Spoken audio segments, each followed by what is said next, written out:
Yeah, you know, I hate to be so trite. I see the Tea Party and some of the far right-wing Republicans, conservative, as bigots. I hate to say it, but I see them as bigots. But I also see the liberals, the bleeding heart, red diaper baby liberals, as paternalistic. How do we bridge Which is bigotry? Well, yeah, it's bigotry. It's a soft bigotry. I mean, no, it's still hard bigotry. Okay, you think it's hard bigotry? And I'll okay. tell you why it's hard bigotry. It's hard bigotry because it tells you that you have a place in society, but that place in society is always one of subservience and one where you're always in need, where you cannot do for yourself, where you're nothing more than children that cannot elevate yourself to the status of equality, to the status of being a man in this society. That's just as detrimental to people that are on the bottom rungs of society as it is to just flat out try to shut them out. That's why you can't have extremism on either side running the day, which is why you see what you see in Washington, what you see sometimes in Springfield, what you see throughout the country from a societal standpoint. There's a reason why we have a Republican democracy where people are supposed to share ideas and submit it to representative government in order to have that government toil back and forth with ideas to bring about the best solutions for America. Don't you think, Lenny McAllister, don't you think President Obama will compromise more than Mr. Cantor and some of these other, Tea Party people? Don't you think so? I think President Obama had an opportunity to compromise in 2009. But he's a moderate. He's a moderate. 2010. He's a moderate. If he were as moderate as a lot of Democrats say he is, he would have wrangled in the Democrats in 2009 and 2010. He would have wrangled in Speaker Pelosi, who at the time was Speaker of the House, or he would have wrangled in Harry Reid, who still is the Senate leader. He would have wrangled them in and said, listen, let's not go too far. Let's work with these Republicans. And there were instances where he tried that. The famous Joe Wilson speech. One of the things that's overlooked with the "You Lie" speech is the fact that President Obama did say, there are some instances like tort reform that you need to talk to the Republicans about this. However, at the same time, as you moved into 2010, that type of tone he backed away from. There are other instances where he backed away. You look at, for example, the Bush-era tax cuts. I like to say that the president signed that into law 3 different times. First 2 times it was signed into law by the president's last name was Bush. The last time it was signed into law by the president, the last name was Obama. And people forget that as he's campaigning against these tax cuts for the rich having to go away, that in fact he signed them into law during the same lame duck session of Congress that Don't Ask, Don't Tell got signed into law, that the START Treaty got signed into law. These are things that he did not have to do. Now granted, you may say that's a sign of him being a moderate, but I will show you that it's also a sign of playing politics. It's a sign of trying to pander too much to the left, letting the left run amok when he had all the numbers on his side, and then trying to negotiate it politically when things didn't work out so well with the midterm elections. Yeah, I never thought President Obama was going to walk on water. I see him as a politician. I just see him as a politician, not a savior. But don't you think the Republicans have been more of a hindrance to compromise in the Congress than the Democrats? Well, since 2011, there's definitely something to be said about the Tea Party element in Congress, where you basically had 3 factions going on, or actually 4. You had moderate blue dog Democrats, you had the far left, you had the Tea Party element, and then you had the element represented by people such as Speaker Boehner. And trying to negotiate that in 2011 led to the downgrade of our financial status here in America. We went from AAA to AA with Standard & Poor's for the first time ever. So you have those type of situations where you have gridlock from both sides, and now you have all these factions that have not learned how to compromise, have not learned what a win is. It's not an ultimate victory, but a win gets you to ultimate victory. And the definition of what ultimate victory needs to be for the American people, not for political parties or for people to get reelected in gerrymandered districts. Lenny McAllister, we're almost done. Who's going to win the House? House here in Illinois? No. I'm talking about U.S. House. It really all depends on messaging. It depends on who messages the best. Do you think the Democrats can win the House? The Democrats have an opportunity to win the House. Yeah. I do think the Republicans will hang on to the House. Yeah. I think the Republicans, as long as they work on the messaging, as long as they show where their solutions will move this country forward, they'll be able to hang on to the House. That's what they need to do best. Will the Democrats hold on to the Senate?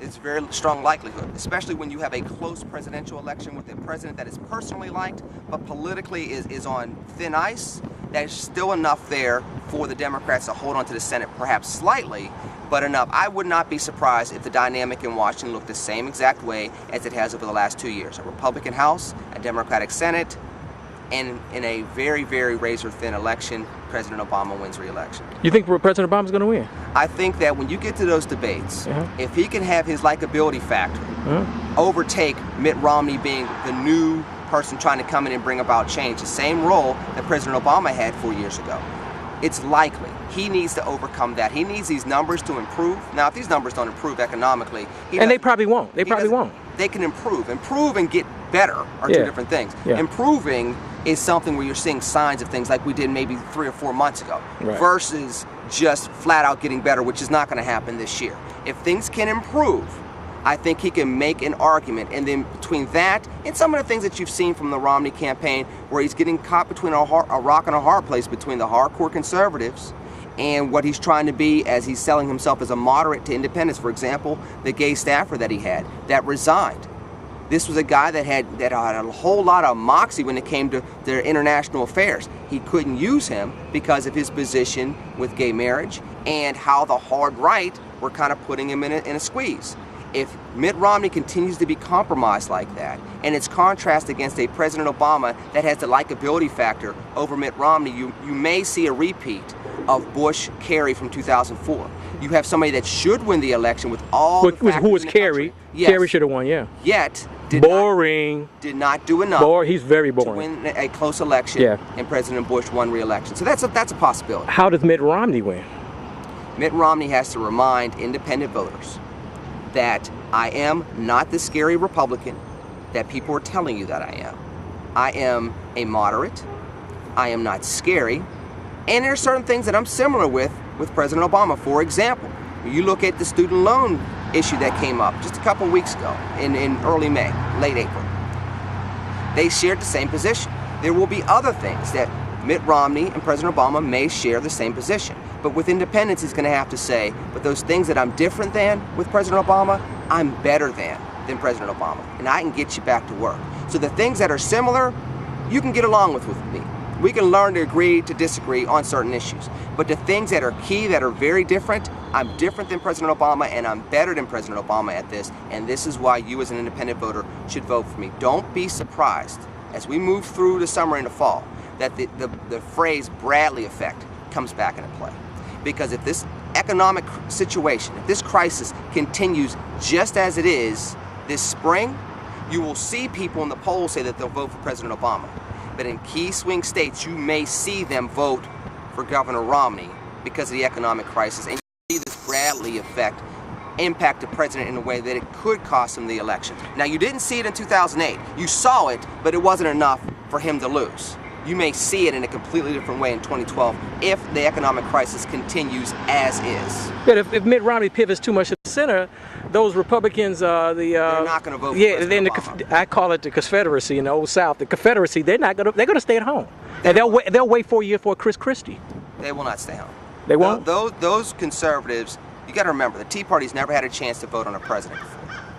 This is the first time as a Tea Party movement. It's the first time as hardcore conservatives with a whole lot of publicity, national platforms, media, and the like. It's the first time as a group they've ever had a chance to pick a president. Do you think they're going to stay home? They're going to suck it up and vote for a flip-flopping Massachusetts liberal. They will do that. Absolutely. Over Barack Obama. They felt like they stayed home for John McCain. They're not going to do the same thing for Mitt Romney. Mitt Romney doesn't have to really worry about those individuals as much.